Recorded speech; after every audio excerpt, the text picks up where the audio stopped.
Lalu di Timur Tengah ada Israel, negara kecil yang didukung oleh negara-negara besar pemain utama global saat ini. Menjadi salah satu negara dengan kekuatan ekonomi yang tidak bisa disepelekan. Salah satu pendukungnya adalah negara superpower Amerika Serikat. Namun, Israel dan Amerika Serikat mungkin saja akan kalah jika Rusia, China, dan Indonesia bersatu atau membentuk kerjasama ekonomi yang erat. Untuk memahami kekuatan ekonomi tiga negara ini, kita bisa melihat dari sumber-sumber ekonomi mereka dari mana saja, lalu kita bandingkan dengan sumber ekonomi dari Amerika Serikat dan Israel.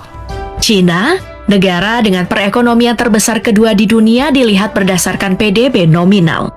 China bahkan hanya kalah dari Amerika Serikat. China adalah negara dengan ekonomi manufaktur dan pengekspor barang terbesar di dunia. Negara dengan perdagangan terbesar di dunia dan memainkan peran penting dalam perdagangan internasional.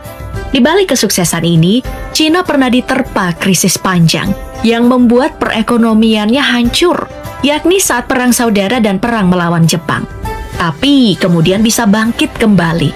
Sekarang pertanyaannya, bagaimana China bisa menjadi kekuatan ekonomi terbesar di dunia seperti sekarang dengan sejarah perekonomian yang hancur saat itu? Sebenarnya, kalau kita bicara sejarah, bukan hanya saat perang melawan Jepang dan perang saudara. Sejak jatuhnya dinasti Qing pada tahun 1912, China ini mengalami masa ketidakstabilan dan terganggunya aktivitas perekonomian. Baik, untuk menceritakan sejarah China, negara ini lebih senang disebut dengan nama China. Runtuhnya dinasti Qing adalah periode kesulitan ekonomi yang besar bagi para petani China. Lalu, selama dekade Nanjing tahun 1927, China mengalami kemajuan di sejumlah sektor industri, khususnya industri militer. Tapi, perang Cina-Jepang yang kedua pada tahun 1937 ditambah dengan perang saudara, menjadikan perekonomian kembali hancur dengan mengalami inflasi dan bahkan hyperinflasi. Berdirinya Republik Rakyat Cina tahun 1949 mendorong Cina mengalami proses pembangunan ekonomi yang mengejutkan dan penuh dengan gejolak.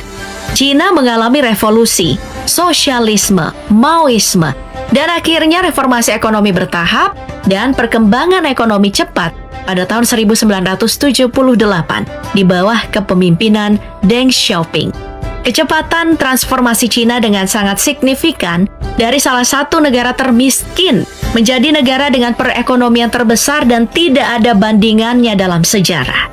Shenzhen mewakili pertumbuhan besar-besaran yang dialami Cina dalam beberapa dekade terakhir. Shenzhen yang awalnya hanya sebuah desa nelayan kecil, kini telah menjadi salah satu kota terpadat di Cina. Bayangkan, antara tahun 1980 sampai 2005,